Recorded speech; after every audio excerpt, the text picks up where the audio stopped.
de répondre à ça, enfin de répondre, si tant est que j'ai la réponse. Bon, la réponse sera bien évidemment non, ça dépend de beaucoup de choses, mais il n'y a pas de raison d'adapter plus le 21e que le 20e. Je dirais juste Olivier a développé de quel patrimoine on parle, celui qui est éloigné de la ville et tout, ça m'a fait penser à une époque, il y a quelques années, au mouvement banlieue 89, où Roland Castro avait donné comme sujet au bac, au fur et à mesure que on s'éloigne de la mairie, les géraniums disparaissent des fenêtres. Pour parler à ce moment-là de la banlieue, j'en parle parce que le mouvement banlieue 89, ici, à Bordeaux, c'est Bacalan, etc. Donc, il y a donc le 20e siècle comme le 21e maintenant.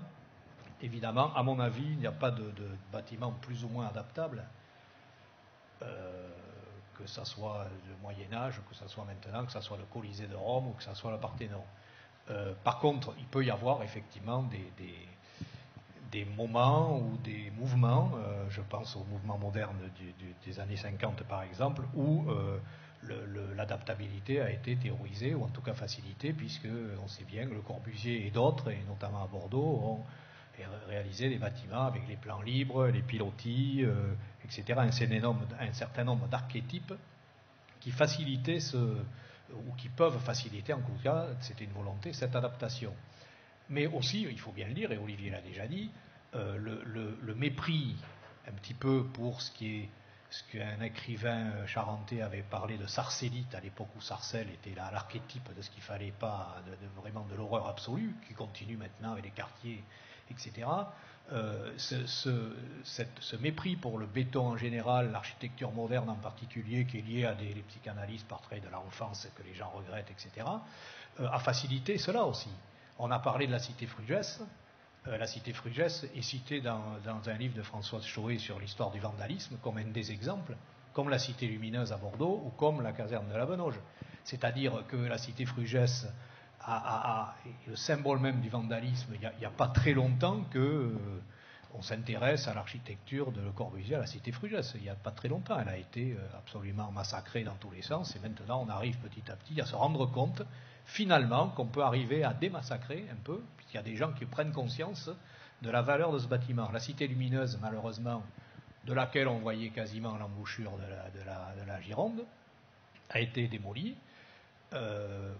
Pour des raisons sociétales qui auraient pu se régler autrement. La caserne des pompiers que vous avez en face est un bâtiment encore plus emblématique, puisque malgré que, quand vous la regardez, il n'y a plus aucun élément d'origine sur la façade, en termes de parois, il y a quand même un volume, une chose qui fait que elle, on peut arriver à la sauver. Mais voilà, le 21e, par exemple, aujourd'hui, on redécouvre les espaces capables dont je parlais quand j'étais jeune diplômable à l'école d'architecture. Et je vous rappelle que c'était notamment les espaces capables, la 4e chambre dans les types 5 qu'on mettait dans le séjour pour pouvoir éventuellement l'agrandir, dont les lofts, etc. Donc il y a tous ces éléments aujourd'hui qui peuvent donner des pistes pour ça, puisque le but c'est ça, c'est de fixer les gens, de les laisser habiter, puisque ce qui compte c'est l'espace vécu plus que l'espace habité. Il y a toute une catégorie, enfin une école de psychanalystes et de psychiatres menée par Alexander qui pensent qu'au contraire de la flexibilité, par exemple, de maisons qu'on peut agrandir, faire des cloisons mobiles, etc., il vaut mieux, au contraire, fixer les choses, faire des murs épais, amalgamer les éléments, dans la ville comme dans l'habitat, de façon à faire une traçabilité du vécu et faire des empreintes de ce qui se vive. C'est ce qu'on appelle les ruines dans les villes, quoi. Il faut, dans certaines villes nouvelles, il y a eu des fausses ruines faites, à Saint-Quentin notamment. Donc il y a tous ces éléments-là qui font que on ne peut pas répondre exactement à la question. Est-ce qu'il y a le dehors, le dedans, il y a l'intérieur, l'extérieur, il y a la flexibilité, il y a plusieurs solutions à une réponse qui est l'adaptabilité et ce qu'on va en faire dans l'usage. Bon, est-ce que tous les bâtiments patrimoniaux, qui décide d'ailleurs de ce qui est patrimonial, est-ce que l'échoppe est un bâtiment patrimonial? Ma réponse est oui, mais il n'y a pas que, parce que l'acception du terme, c'est les grands équipements, etc. Je rappelle qu'à l'école des beaux-arts, enfin l'école d'architecture, jusqu'au XXe siècle et au début du XXe siècle, il n'y avait aucun sujet sur le logement. C'était uniquement que des grands bâtiments, etc. Donc il y a toute une mise en œuvre. Où est le patrimoine? Alors, voilà. Qui décide du patrimoine? Alors, on connaît les monuments historiques, label du XXe siècle, inscrit ou pas inscrit.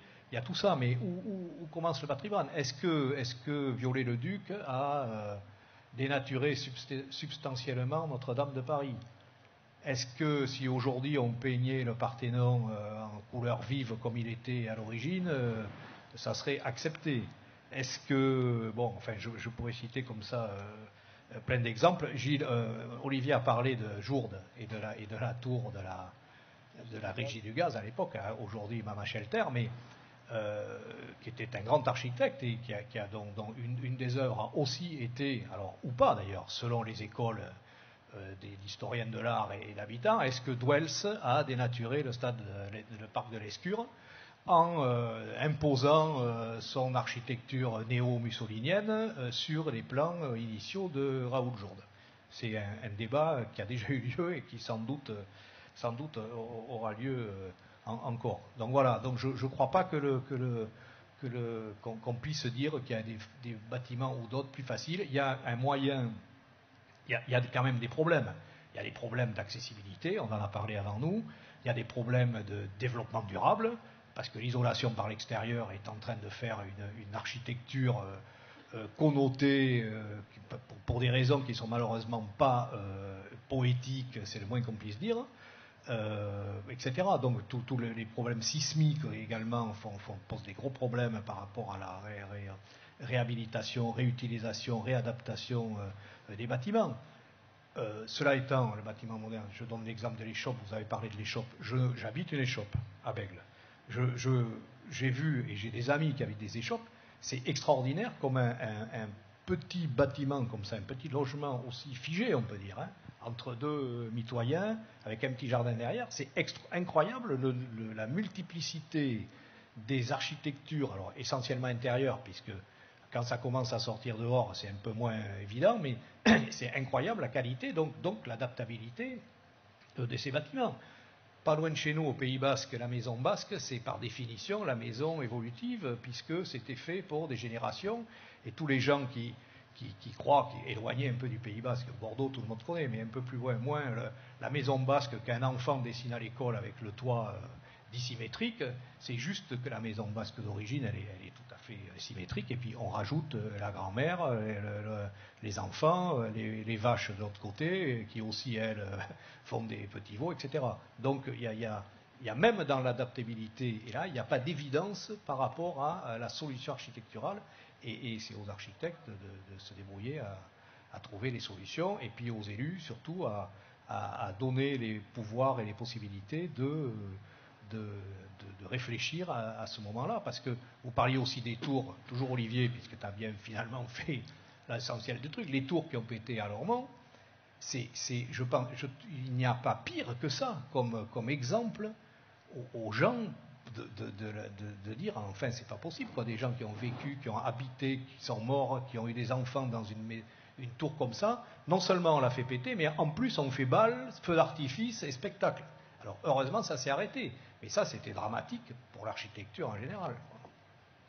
Bonne transition. Heureusement qu'on a justement Anne-Marie Cazalet avec nous pour nous parler de l'alternative à la démolition, qui est l'exemple du Grand Parc. J'ai voulu qu'on en parle parce que je pense qu'on voudrait faire ce projet aujourd'hui. On nous dirait peut-être que c'est impossible pour des raisons patrimoniales évidentes et impossible pour des raisons économiques évidentes. Alors, Anne-Marie, racontez-nous un peu comment ça s'est décidé et puis en quoi c'est exemplaire aujourd'hui pour le quartier. Bien sûr, avec plaisir, Anne-Laure. Revenir quand même une toute petite seconde en arrière sur l'origine du Grand Parc. Qu'est-ce que le Grand Parc? Le Grand Parc, c'est le premier ensemble vertical, et je vais dire le plus important de Bordeaux. Au Grand Parc, vous avez 26 tours, 26 bars, dont certaines dépassent les 20 étages, sur un peu plus de 60 hectares. Donc effectivement, c'est un grand parc, mais c'est surtout du logement vertical, qui était à Bordeaux quelque chose que l'on ne connaissait pas. Bordeaux est une ville horizontale.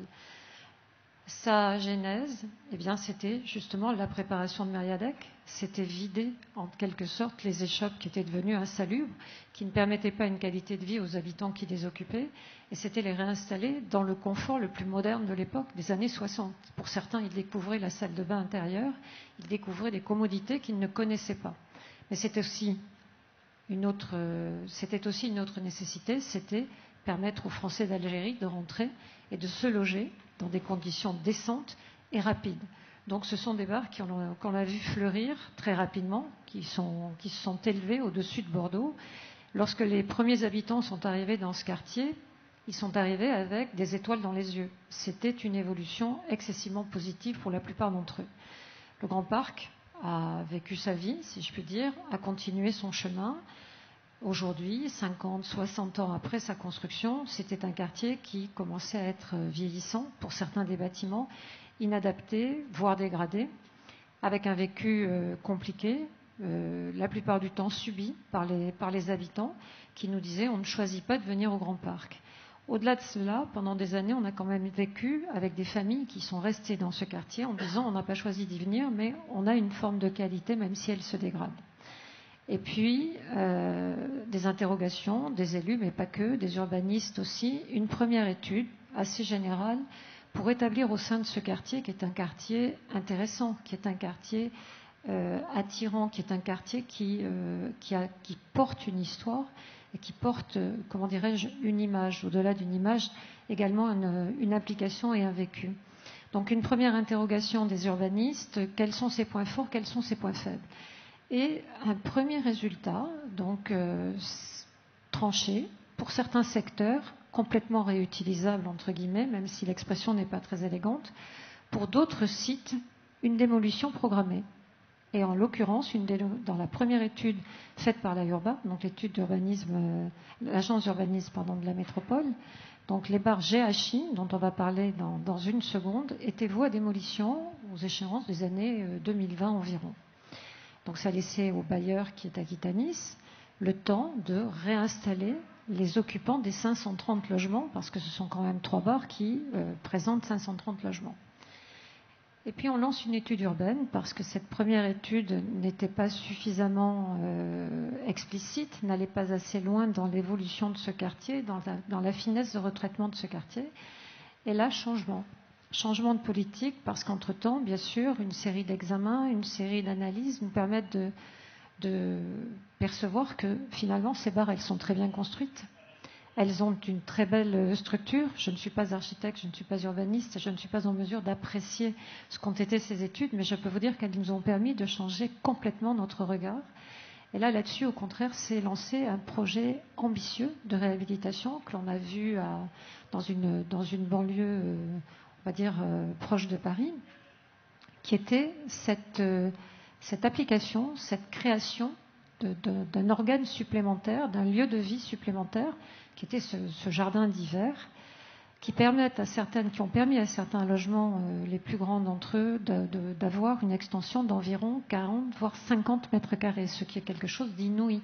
Récupérer 50 mètres carrés dans un logement, c'est quelque chose qui était inimaginable, y compris bien sûr pour les occupants. Ces travaux se sont déroulés sur 2 ans et demi sur les 3 bars donc de 530 logements, sur 2 ans et demi. 2 ans et demi, c'est court. Hors site occupé, évidemment. Donc vous imaginez avec toute une logistique, une infrastructure, mais avec surtout toute une négociation, toute une concertation avec les riverains, mais surtout tout un accompagnement. Et qu'ont dit les riverains, qu'ont dit les habitants de ces bars? Ils ont dit on a beaucoup souffert. On a souffert avant, nos lieux de vie étaient dégradés, on les subissait, on ne s'appropriait plus notre façon de vivre au sein de ces appartements, et on ne voyait plus notre cadre de vie. Notre cadre de vie n'était plus existant. C'était un lieu qui nous abritait, mais dans lequel on ne vivait plus. On a souffert 2 ans et demi. Pendant 2 ans et demi, on a eu des marteaux-piqueurs, on a eu beaucoup de bruit, de la poussière, on a eu des personnes qui, dès 8 heures du matin, pour certains, étaient accrochées à nos balcons, qui rentraient dans notre intimité, qui ont fait, contre notre volonté, partie de notre vie, mais au bout de ce chemin difficile, avec vraiment de grosses difficultés, des confessions parfois déchirantes de certaines personnes, on a vu fleurir un nouvel habitat. La structure est la même, le bâtiment est au même endroit, il a vraiment, si vous voulez, la même carcasse, même si le terme n'est pas élégant. Aujourd'hui, il n'est plus le même, il est différent, et le rapport à l'habitat de ses habitants a totalement changé également. Je vous raconter une toute petite anecdote de maire de quartier que je suis. J'assure des permanences dans mon quartier. J'ai quand même oublié de préciser que le quartier du Grand Parc est un quartier purement social. C'est-à-dire les 26 bars qui y ont fleuri ne sont peuplés que de logements sociaux. Donc il y a des personnes qui viennent me demander « Écoutez madame, s'il vous plaît, essayez de nous aider à avoir l'attribution d'un logement ». Il y a 5-6 ans de ça, les personnes qui venaient me trouver me disaient « S'il vous plaît, aidez-nous, mais vous voyez ceux qui sont en face de votre mairie, puisque ma mairie de quartier se situe juste en face, oubliez-les, on ne veut pas y aller. Le GHI, si vous pouviez nous trouver autre chose, c'était une pénalisation que de venir dans ces bâtiments. » Aujourd'hui, d'autres, puisque ceux-là entre-temps ont eu, Dieu merci, des logements, ceux qui viennent aujourd'hui nous disent à l'inverse, vous voyez ce que vous avez en face, là, ils sont super chouettes, tout le monde, toutes les personnes qui y vivent nous disent qu'elles y vivent très bien, on aimerait bien pouvoir y aller. Donc il y a à nouveau dans cette restauration 2 ans et demi à l'échelle d'un quartier, qu'est-ce que c'est ? C'est rien. 2 ans et demi à l'échelle des personnes qui ont vécu les travaux, c'est important. Mais 2 ans et demi dans la transition, dans le devenir de ce quartier, dans l'état d'esprit et dans l'image qu'il véhicule, ça a été un changement diamétral. Bien sûr, le geste architectural, je ne suis pas en mesure de l'apprécier techniquement. Je peux vous dire qu'évidemment, ces bars se sont vus totalement transformées et elles ont depuis une allure qui a changé. Mais sur le vécu, sur le côté humain, sur la relation à l'autre, et moi ce qui m'intéresse dans l'architecture, au-delà de sa prouesse technique, au-delà de sa qualité de bâti, c'est ce qu'elle apporte à l'humain, c'est ce qu'elle peut donner aux personnes qui vivent dans ces lieux, qui vont l'habiter, qui vont le faire vivre. Alors pour certains, ça a été quand même un vrai problème, parce qu'il y a eu quand même un tout petit épisode, et je m'arrêterai là parce que je suis une bavarde impénitente. Il a fallu pour certains de ces occupants de logements les faire travailler avec de jeunes architectes d'intérieur, de jeunes étudiants, qui sont venus leur expliquer quels étaient les possibles de cette loggia pour certains, de ce jeu de balcon d'hiver, de cette pièce complémentaire. Chacun a eu une appellation différente et il y a eu des modèles. On est venu leur expliquer, on est venu leur montrer comment ils pouvaient exploiter au mieux cet espace. Pour certains, ça a été inné, ça s'est fait immédiatement, ça a été non pas une continuité, mais une partie prenante de leur appartement. Pour d'autres, c'était un espace qu'ils ne franchissaient pas. C'est-à-dire qu'ils s'arrêtaient aux limites de l'appartement dans lequel ils ont vécu pendant 30 ans, 35 ans. Ils n'allaient pas sur cette partie-là. Et en leur apprenant, en leur montrant, en leur apprenant non, mais en leur donnant des exemples d'occupation, aujourd'hui, je vous assure que quand vous rencontrez ces mêmes personnes qui, maintenant, ont plusieurs mois d'expérience, elles se sont totalement appropriées ces lieux. Comme quoi, je pense que l'architecture, c'est avant tout une manière, non pas simplement de faire, mais pour moi, je m'arrêterai là, c'est une manière d'être. Et je crois que c'est, nous les politiques, ce que nous devrions avoir tendance à voir en premier lieu. Merci Anne-Marie pour ce témoignage. Alors Olivier, la dure tâche maintenant de resserrer le propos, de donner les pistes, les questions, avant qu'on se sépare malheureusement, parce que nous arrivons au terme de nos tables rondes. Jusqu'à demain matin, bien sûr. D'accord. Oui, le 20e a permis beaucoup de choses. Je voudrais effectivement recentrer sur 3 termes. L'identité, en parlant de l'identité bordelaise, la résistance et l'innovation ou l'invention. L'identité bordelaise, elle est faite parce que c'est une ville qui a été épargnée par les bombardements, donc on a toujours vécu au 19e et au 20e et au 21e avec la proximité de la ville de Pierre. Donc ce qui qualifie l'architecture qui s'est bien faite à Bordeaux, c'est l'assemblage, c'est faire avec, c'est continuer, c'est prolonger, c'est pas la tabula rasa. Voilà. Même si je parlais de Mériadec qui a été un coup de poing au centre-ville, coup de poing bénéfique à mon avis. Donc cette identité-là dont tu parles, celle d'avoir su faire évoluer des HLM du XXe siècle, celle-là on la connaît ailleurs, puisque la Caton Vassal avait commencé ailleurs, mais néanmoins c'est aussi une pratique que nous avons eue avec la vieille pierre avant. Faire avec, assembler les époques, assembler les usages, cette mixité qu'on introduit, etc. On l'a fait dans plusieurs endroits. C'est une identité forte parce qu'elle est douce. C'est paradoxal, mais à Bordeaux, c'est plutôt ça. Voilà. Et j'en viendrai à d'autres points. La résistance, c'est la résistance de certains patrimoines qui ne peuvent pas justement s'adapter parce que les programmes qu'on veut y mettre sont incompatibles.